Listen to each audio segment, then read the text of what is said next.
बहू को पलकों पर रखने वाला 12 लोगों का ससुराल। हेमा भाभी, वैसे हमारे घर में तो पूरे 12 लोग हैं और आप बस मुझसे ये 6 पूरी तलने को बोल रही हैं, ऐसा क्यों? वो इसीलिए क्योंकि हम अपनी नाजुक सी बहू रानी से ये नहीं चाहते कि उसे ज्यादा लोगों का खाना बनाना पड़े। तुम अगर एक पूरी तल दोगी तो तुम्हारी पहली रसोई की रस्म हो जाएगी। ज्योति, चलो पूरी तलना शुरू करो, तेल अच्छे से गर्म हो चुका है। हेमा के बोलने पर ज्योति ने तेल में पूरी डाली। पूरी तेल में डालते ही तेल में से छींटे उड़ने लगी, जो उड़कर ज्योति के हाथ पर भी आ गई। अरे अरे, क्या हो गया? सब कुछ ठीक तो है ना? आराम से करना चाहिए था ना। लाओ दिखाओ, इस पर मुझे आइस पैक लगाने दो। बस भाभी, इतनी तेज जलन नहीं हो रही है, बस जरा सा तो है। और खाना बनाते हुए ऐसी छोटी मोटी छींटे तो आ ही जाती, आप इतनी परेशान मत हो। कैसी परेशान ना हूं? तुम्हारे हाथ पर छाला निकल गया तो क्या होगा?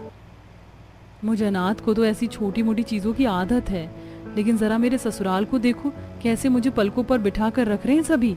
ज्योति ऐसे ही हेमा का बर्ताव देखकर इमोशनल होने लगी। ज्योति कमला के परिवार की नई बहू थी। कमला एक अमीर औरत थी, जबकि ज्योति अनाथ गरीब सी लड़की। लेकिन किस्मत ने ज्योति को कमला के परिवार से जोड़ा था। ज्योति हेमा को अपनी इतनी परवाह करते देख अपने पुराने दिनों में खो गई। हे भगवान, कितना गर्म था। मुझसे तो अब ये चम्मच दोबारा से पकड़ा भी नहीं जा रहा है, लेकिन क्या करूं, खाना भी तो बनाना ही पड़ेगा। ज्योति का हाथ जल गया था, लेकिन अनाथ होने की वजह से जले हुए हाथ के साथ ही उसे खाना बनाना पड़ा। आज तो तेजी छींटे आ गई। काश कि मेरे पास भी मुझे तकलीफ में संभालने वाली माँ होती। ज्योति ऐसे बोलकर रोने लगी, लेकिन उसके आंसुओं को पोंछने को भी कोई उसके पास नहीं था। माँ। ज्योति, क्या बात है, क्या सोच रही हो? कुछ नहीं। चलो बाहर, सभी बेसब्री से तुम्हारे हाथ के खाने का इंतजार कर रहे हैं। सभी के लिए खाना लेकर चलो। हेमा के बोलने पर ज्योति अपने सभी ससुराल वालों के लिए खाना निकाल कर ले गई। सभी बैठे हुए थे, ऐसे में ज्योति सभी को खाना खिलाने को खड़ी हुई थी कि तभी सभी ने उसकी फिक्र करना शुरू कर दिया। अरे बेटा, क्या बात है, क्यों खड़ी हुई है? अरे ज्योति बेटी को जगह दो, वो भी तो हमारे साथ खाना खाएगी। नहीं बाबा, मुझे नहीं खाना, पहले आप लोग खा लीजिए, उसके बाद मैं खाऊंगी। अरे ऐसे कैसे नहीं खाना है? बच्चों से पहले माँ बाप अपने पेट में निवाला डालते हैं क्या? हाँ, चल जल्दी से बैठ। कोई भी बिना ज्योति के खाना खाने को तैयार नहीं था, जिसकी वजह से ज्योति को भी खाना खाने को बैठना पड़ा। ज्योति के बैठते ही सभी घर वाले सबसे पहले उसको खाना खिलवाने में लग गए। ये लो ज्योति, ये सब्जी खाओ। भाभी, अचार खाओ, माँ ने बनाया था और ये बहुत ज्यादा अच्छा है। भाभी की प्लेट में चावल तो है ही नहीं। लो भाभी, चावल भी खा लो, आपको पसंद आएंगे।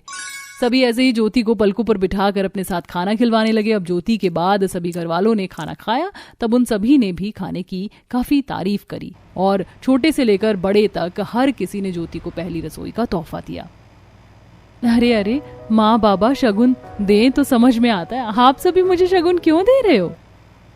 चाची, अब आपको शगुन नहीं तोहफे दे रहे हैं, ये शगुन नहीं है, तोहफा है और हमारी तरफ से इसे आप रख लीजिए। सभी से ज्योति ने तोहफे लिए। सभी घर वालों ने उसे पलकों पर बिठाया हुआ था, क्योंकि फिलहाल वो घर की सबसे छोटी बहू थी। सभी से तोहफे लेकर ज्योति बहुत ज्यादा खुश हुई थी। ससुराल के सभी सदस्य ज्योति से बहुत ज्यादा प्यार करते थे और सभी उसका बेहद ही ख्याल रखते थे। ऐसे ही आज संडे का दिन था और ज्योति, रेडी हो जाओ, आज हम दोनों डिनर पर चलेंगे। डिनर पर? लेकिन आप तो सारे हफ्ते काम कर कर के बहुत थक गए थे, आज आराम कर लेते। क्यों, तुम्हारा भी तो दिल करता होगा ना मेरे साथ कहीं जाने का, और तुम्हारे साथ डिनर करना घर में आराम करने से तो 10 गुना बेहतर है। चलो अब जल्दी से रेडी हो जाओ, हम 1 घंटे में निकल जाएंगे। अर्जुन ऐसे बोलकर बाहर चला गया। वहीं ज्योति रेडी होते हुए अपने पुराने दिनों को याद करने लगी। अरे सुनो, तुम दोनों कहीं जा रही हो क्या? हाँ, मैं अपनी होने वाली सासू माँ के साथ आज शॉपिंग पर जाऊंगी। सही बोला, मैं भी जाऊंगी। ठीक है, अच्छा ये जाओ और शॉपिंग करके आओ। वैसे ज्योति, तुझे तो पता नहीं ऐसे मोमेंट नसीब भी होंगे या नहीं। मेरा मतलब, तू तो अनाथ है, तुझसे शादी कौन करेगा? अपनी शादी के बाद तो हम दोनों अपने पतियों के साथ भी खूब घूमने जाएंगे, लेकिन तेरा क्या होगा? तू तो ऐसे अकेली पड़ी रहेगी, तेरे आगे पीछे तो कोई भी नहीं है। दोनों सहेलियां ऐसे ही ज्योति को चिढ़ाने लगी। उनकी बातों का उस वक्त ज्योति के पास कोई जवाब नहीं था। वो भी क्या दिन थे जब मुझे लगता था कि मैं कहीं अकेली ही रह जाऊंगी, और जरा आज देखो, मुझे पलकों पर बिठा कर रखने वाला ससुराल मिला है। यहाँ सभी मेरे ऊपर जान छिड़कते हैं और मेरे पति वो तो सबसे बेस्ट हैं, और सासू माँ, उनमें तो मुझे मानो जैसे मेरी माँ ही मिल गई हो। आप सही सोच रही हैं भाभी, अरे अंजलि और पूजा, तुम दोनों आओ बैठो।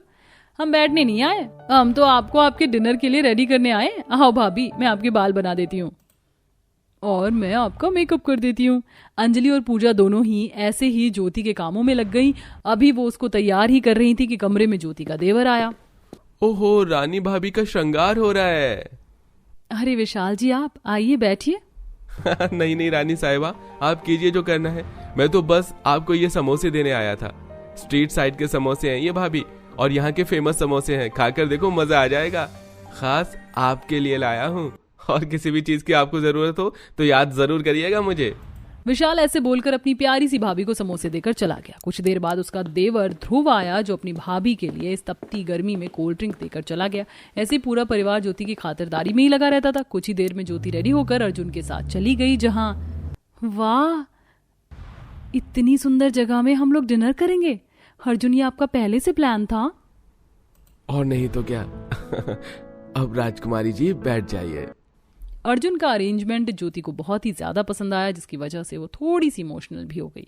ऐसे ही पलकों पर ज्योति को सभी बिठाए रखते थे। आज कमला खास ज्योति को ही शॉपिंग करवाने को निकली हुई थी।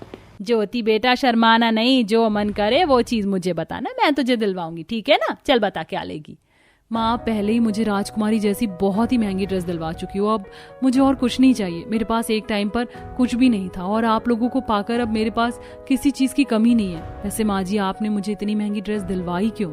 वो तो एक सरप्राइज है। अच्छा, अगर अब तुझे सच में ही कुछ नहीं चाहिए तो फिर मैं तुझसे जबरदस्ती नहीं करूंगी। चल, हम यही मॉल के कैंटीन से कुछ खाने चलते हैं। कमला ज्योति को कैंटीन में ले आई, जहां उसने उसके सामने उसकी पसंद की सारी चीज रखवा दी। माँ जी, इतना सब कुछ मंगवाने की क्या जरूरत थी? तुझे पसंद है ना, चल खा। ये ले, जल्दी से मुंह खोल। आ कमला ने ज्योति को अपने हाथों से खाना खिलाया। ऐसे ही सिलसिला जारी था, और आज के दिन परिवार वालों ने ज्योति के आने की खुशी में बहु भोज की दावत रखी थी। दावत में ज्योति की सहेलियां, पड़ोसी और सभी उसके मायके की तरफ के मेहमान आए हुए थे। ज्योति को भी परिवार वालों ने बिल्कुल किसी राजकुमारी की तरह सजवाया, जिसको देखकर ज्योति की सहेलियों की आंखें फट गईं। अरे यार, ज्योति के ससुराल की तरफ की दावत है, कितने अमीर लोग हैं। ऐसा ही बोल रही है, हम तो इसकी किस्मत के और इसको कितने ताने देते थे, मगर इसके तो भाग खुल गए। देवियों और सज्जनों, आपने मेरी बहू के बहु भोज में उम्मीद है काफी एंजॉय किया होगा, लेकिन अब वो समय आ गया है जिसका हम सभी को बेसब्री से इंतजार था। अब मैं अपनी प्यारी बहू को हमारे पुश्तैनी क्राउन को पहनाने की रस्म करूंगी। ये पार्टी खास मेरी बहू के आने की खुशी में की गई है, तो लेट्स सेलिब्रेट। कमला ने ऐसे बोलकर हीरों से जड़ा हुआ ताज ज्योति के सर पर रख दिया। ताज रखने के बाद कमला ने ज्योति को गले से लगाया।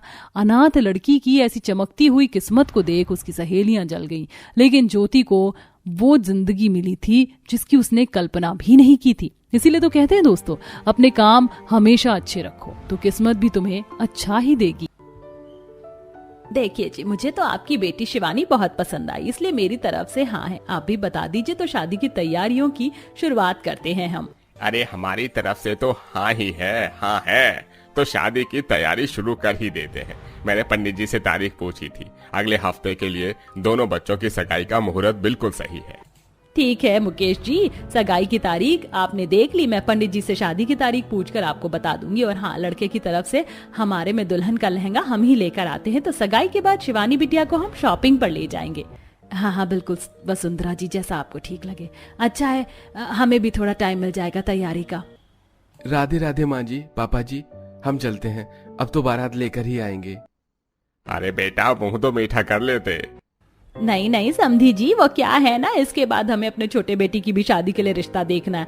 थोड़ा शहर की तरफ जाना था तो बस वहीं होकर आ रहे हैं, क्योंकि मैं दोनों बेटों की शादी एक ही मंडप में करना चाहती हूँ।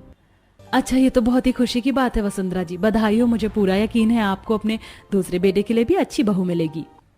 तब वसुंधरा के दोनों बेटे और वो गाड़ी में बैठकर शहर की तरफ निकल जाते हैं। वहीं शिवानी शर्मा रही होती है। तब उसकी माँ, बस कर, वो लोग चले गए हैं, तू और कितना शर्माएगी। तेरा तो बड़े घर में रिश्ता तय हुआ और तेरी सास ने ना जाने तेरे लिए कितना सुंदर लहंगा लेने वाली है। आखिर तू घर की बड़ी बहू जो है। हाँ माँ, मैंने कभी सपने में भी नहीं सोचा था कि मैं इतने बड़े घर जाऊंगी और माँ जी मुझे खुद शादी के लहंगे की शॉपिंग करवाएंगी। भगवान ने मेरी सुन ली, मेरी बेटी बहुत अच्छे घर जा रही है। अच्छा, सगाई पर क्या पहनेगी वो? कपड़े तो खरीदने, चलिए ये तो हमको ही दिलाने हैं। अरे हाँ, हम शॉपिंग करने चलते हैं। शिवानी अपने माता पिता के साथ सगाई के लिए लहंगे खरीदने चली जाती है। वहीं वसुंधरा नवीन के लिए शहर की पढ़ी लिखी लड़की को पसंद कर लेती है। कुछ दिन बाद वसुंधरा दोनों बेटों की सगाई एक ही बैंक्वेट हॉल में रखती है, जहां शालिनी के माता पिता शिवानी के माता पिता को देखकर हैरान हो जाते हैं, और वो दोनों कजिन सिस्टर भी। अरे शालिनी, तो इसका मतलब मेरे देवर की शादी तुझसे हो रही है? हाँ, मुझसे हो रही है, लेकिन मुझे ये नहीं पता था कि ये गांव की लड़की, मतलब मेरी गांव की बहन, मेरी जेठानी बनेगी। माँ जी को तुम में ऐसा क्या दिख गया? क्योंकि जहां तक मैंने कल माँ जी से जी भर के बातें की हैं, उसके बाद यही लगता है कि मैं ही माँ जी की फेवरेट बहू बनूंगी। उन्हें पढ़ी लिखी बहू पसंद है, ना कि तुम। खैर जो भी है, मुझे खुशी है कि हम दोनों बहन एक ही घर में हैं। क्या तुम दोनों कजिन सिस्टर हो, एक गाँव से एक शहर से? ये तो बड़ी ताज्जुब की बात है।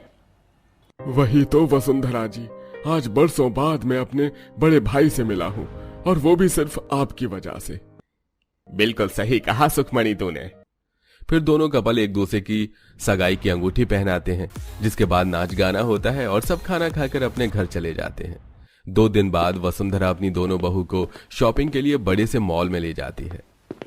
अरे आप मुझे बढ़िया से बढ़िया अच्छी कंपनी का लाखों रुपए का लहंगा दिखा दीजिए। मैडम, ये कैसा रहेगा? 2 लाख रुपए का लहंगा है ये। अरे भैया, आप ये क्या दिखा रहे हो? मुझे 2 लाख का नहीं, 10 लाख वाला लहंगा दिखाओ, जिससे मेरी शहर वाली बहू पहनकर बहुत खूबसूरत लगे और शादी में आए सारे लोग मेरी बहू को देखते रह जाएं। अरे वाह, इतना महंगा लहंगा! अभी माँ जी मेरी देवरानी के लिए ले रही हैं, थोड़ी देर बाद मेरे लिए भी 10 लाख रुपए वाला लहंगा लेंगी। माँ जी, मुझे वो ब्लू कलर का लहंगा बहुत पसंद है, कितना अच्छा वर्क है ना, मैं बहुत सुंदर लगूंगी। बहू, मुझे ये लहंगा बहुत सुंदर लगा, लेकिन शादी के हिसाब से तुझे लाल जोड़ा ही खरीदना चाहिए, नीला अच्छा भी नहीं लग रहा है। अब इतने पैसे खर्च कर रहे हैं तो लाल खरीद लेते हैं। ठीक है भैया, आप इसे पैक कर दो। वसुंधरा 10 लाख का लहंगा खरीद कर किसी सस्ते से लहंगे वाले पर चली जाती है। अब शिवानी बहू, हम तेरे लिए लहंगा ले लेते हैं, इसके बाद गहने, सैंडल और बाकी की चीजें लेंगे। भाई साहब, ये सामने वाला लहंगा कितने रुपए का है? अरे मैडम जी, ये तो 800 रुपए का लहंगा है। इतने सस्ते लहंगे का क्या करोगी? अरे ये लहंगा तो बहुत सस्ता है, ऐसा करो आप 1000 रुपए वाला लहंगा दिखा दो, बढ़िया सा। ये देख बहू, ये अच्छा है। वाह माँ जी, ये लहंगा तो मेरे लहंगे के आसपास भी नहीं है, वैसे अच्छा है, ये गांव वाली 1000 रुपए के लहंगे में ही अच्छी लग रही है। शिवानी की आंखों से आंसू निकल आते हैं और वसुंधरा लहंगा पैक करवाकर दोनों बहू के साथ बाकी की शॉपिंग करने लगती है। शालिनी, शिवानी बहू, तुम दोनों के लिए ये सैंडल ठीक रहेगी ना? हाँ माँ जी, आई लव इट। जी माँ जी, बहुत अच्छी है। मैंने कितने सपने सजाए थे लहंगे को लेकर, लेकिन माँ जी ने तो मुझसे पूछना भी गवारा नहीं समझा, पर मुझे इतना सस्ता लहंगा दिलाया है। कोई बात नहीं। दोनों बहुएं शॉपिंग करके अपने मायके पहुंच जाती हैं, जहां शादी की तैयारी चलती है। मॉडर्न जमाने की तरह दोनों लड़के लड़कियों की एक साथ हल्दी और मेहंदी की रस्म की जाती है, जिसके बाद नाच गाना भी होता है और अगले दिन धूमधाम से चारों की शादी हो जाती है। अगले दिन दोनों बहू की पहली रसोई की रस्म होती है। शिवानी मीठे में बादाम का हलवा बना रही होती है, तब पानी पीती हुई शालिनी से, अरे शालिनी, मैंने तो पहली रसोई का खाना भी तैयार कर दिया, तुमने अभी तक बनाना शुरू क्यों नहीं किया? ओ बकवास बंद करो, तुम गांव की गवार, तुम कर रही हो ना ये पहली रसोई की रस्म? बहुत है, मुझे ये सब बनाना नहीं आता, मैं शहर में पली बड़ी हूँ, मेरे यहाँ ऐसा काम नौकर करते हैं। शिवानी बहू, तू मेरी शहर की बहू को कुछ मत बोल, वो ये सब कुछ नहीं करेगी। बहू तू आराम कर, और ये ले, मैंने तेरे लिए चॉकलेट और ये शेक बनाया है, इसे पी ले, गर्मी लग रही होगी ना। थैंक्स माँ जी, thank you for this. Shalini वहां से एटीट्यूड में चली जाती है। कुछ देर बाद वसुंधरा गांव वाली बहू का हाथ का खाना खाकर, ये सब क्या है शिवानी बहू, इतनी गर्मी में बादाम का हलवा बनाना जरूरी था? कितना गर्म होता है ये, और वो भी इतना मीठा किया हुआ है, हटाओ इसे मेरे सामने से। माँ, ये बनाने में उसने बहुत मेहनत की है। कोई बात नहीं माँ जी, आपको डायबिटीज है इसलिए मैंने शुगर फ्री बनाया है, वो नुकसान नहीं करता। फिर भी शिवानी, मैं इसको नहीं खाऊंगी। शालिनी बहू, खाने में कुछ अच्छा नहीं है, चल हम बाहर रेस्टोरेंट पर खाना खाने चलते हैं।